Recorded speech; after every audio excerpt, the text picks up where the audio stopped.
বিসমিল্লাহির রহমানির রহিম। যারা আমার বক্তব্য শুনছেন চ্যানেলের মাধ্যমে সবাই আমার সালামের শুভেচ্ছা রইল।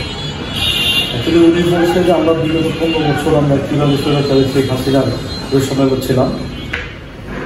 আমার এই মামলার কথা বলছে, আমার বিরুদ্ধে কতটা মামলা হয়েছে। অ্যাকচুয়ালি আপনারা জানেন যে হাবিবুর খান সোহেলের বিরুদ্ধে 250 মামলা হয়েছে। ইসাক খান সরকার আমাদের যুবদল সাংগঠনিক সংগঠন তার বিরুদ্ধে দেশের উপরে মামলা হয়েছে। সেইখানে আমাদের যে মামলা, এটা অপতুলে এই মামলা উল্লেখ না করলেই চলে, কারণ যেখানে 100-200 মামলা ছিল, আমাদের 20-25টা মামলা 30টা মামলা এটা আমলে আসে না। সত্যিকার অর্থে আমরা গ্রামের বিএনপি যারাই আছি, আমার সংগঠনে এমন কোনো নেতা কর্মী নাই যারা 3টা থেকে 5টা মামলা খায় নাই। প্রত্যেকে এই মামলার মুখোমুখি হয়েছে। আপনারা জানেন কিছুদিন আগে পুলিশ কিছু কতিপয় কর্মকর্তা তারা কিন্তু আমাদের সেনা প্রধানের সামনে এবং তিন বাহিনীর প্রধানের সামনে বলেছিল এই কথাটা যে আমরা বাধ্য হয়েছি, উনার মুখের ভাষায়, আমার কথা না, আমরা বাধ্য হয়েছি, আমাদের নির্দেশনা ছিল কোনো এলাকায় যাদের বিএনপি, যুব দল, ছাত্র দল এবং জামাত ইসলাম না থাকতে পারে, আমাদের সহ বিশেষ করে আমাদের বিএনপি যাতে এটি ছিল তখন থানার কাজ বুঝে না, তাহলে আমাদের উপরে কিরকম অত্যাচার হয়েছে। একটা ছিনতাই হয়েছে সেটা খবর রাখে না, জমি দখল করতেছে ভূমিদস্যুরা খবর রাখে না, অথচ আমরা আমাদের এলাকা থাকতে পারি।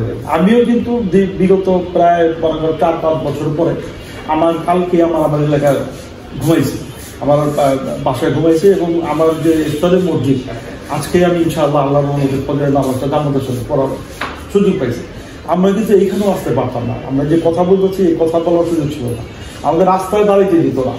আর আপনারা জানেন যে আমার নেতা শিরবাসচন্দ্র রায় একটা নির্যাতনের কথা বলে, আমার উপরে কি হয়েছে সেটা বললাম আমরা, কেন আমাদের অনেক নেতা কর্মী হত্যা করা হয়েছে, পঙ্গু করা হয়েছে, আহত আছে, এখনো ভাই অনেকে নির্যাতিত। 1918 সালের নির্বাচনে 25শে ডিসেম্বর আমরা যখন নির্বাচন পরিচালনা করতেছিলাম, তখন কতিপয় আওয়ামী লীগের সন্ত্রাসীরা, স্বেচ্ছাসেবক বাহিনীর বর্তমান তখন সে ছিল স্বেচ্ছাসেবক দলের নেতা, তার নেতৃত্বে সুমন নেতৃত্বে আমাদের উপর আক্রমণ করা। আপনারা দেখেছেন, জাতীয় মাধ্যমে দেখেছেন, দুবাইকে কোবাইছে এবং তার পুরো শরীর কত বিগত করে ফেলছিল। তার যে চাদরটা ছিল সে চাদরটা লাল হয়ে গেছিল এবং তাকে কিন্তু হত্যার জন্য আক্রমণটা করা হয়েছিল।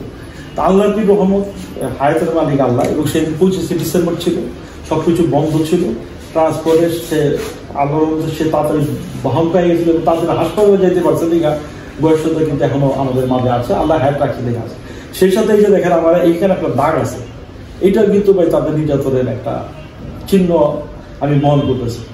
আর বর্তমানে আমরা কিন্তু কখনো ক্ষমতার জন্য আমাদের দেশটা তারেক রহমান কিন্তু বলেছিল যে মানুষের ভোটের অধিকারটা ফিরে আনার জন্য। আমরা কিন্তু কখনো বলে নেই আমরা ক্ষমতা চাই, আমরা চাইছিলাম যে মানুষ, ইয়াং জেনারেশন যারা বিগত 3টা টার্ম ভোট দিতে পারে নাই, তারা যাতে তাদের ভোটের অধিকার ফিরে পায় এবং মানুষ যাতে তাদের পছন্দের যে সরকার সেটা গঠন করতে পারে।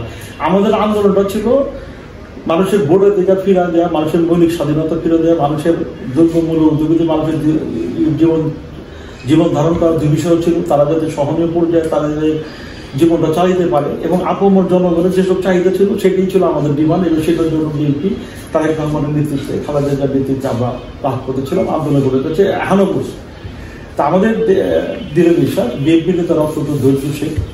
আমরা কিন্তু এখনো, আমি ওই যে একটা উদাহরণ দিয়েছি একটু আগে, যে আমরা 30 মাস রোজা রাখলাম, মনে করেন 30 মাস বলতে আমি 30 দিন রোজা রাখলাম, আমি 15 বছরের কথাই উল্লেখ করতেছি। 30 দিন রোজা রাখার পরে যদি আমি 29 রোজা দিন, 30 রোজার দিন যদি ইফতারের আগে রোজা ভেঙে ফেলি, তাহলে কিন্তু আমার 30টা রোজায় বিপদ হবে। কাজেই এই আন্দোলনটা বিএনপি এবং ছাত্র জনতার ঐক্যবোধে একটা ফসল। আমরা চাইবো এই ফসলটা যাতে জনগণের মধ্যে দেশের জন্য ভালো হয়, সেই পর্যন্ত কিন্তু আমাদের সংগ্রাম চলতে থাকবে। এই জন্য আমাদের নেতাকর্মীরা অনেক অত্যাচারিত হয়েছে, অনেকে তার অধিকার থেকে বঞ্চিত হয়েছে, তো তারপরে কিন্তু আমাদের নেতা যারা আছে তারা অবশ্যই সংগ্রামী ভূমিকা পালন করে।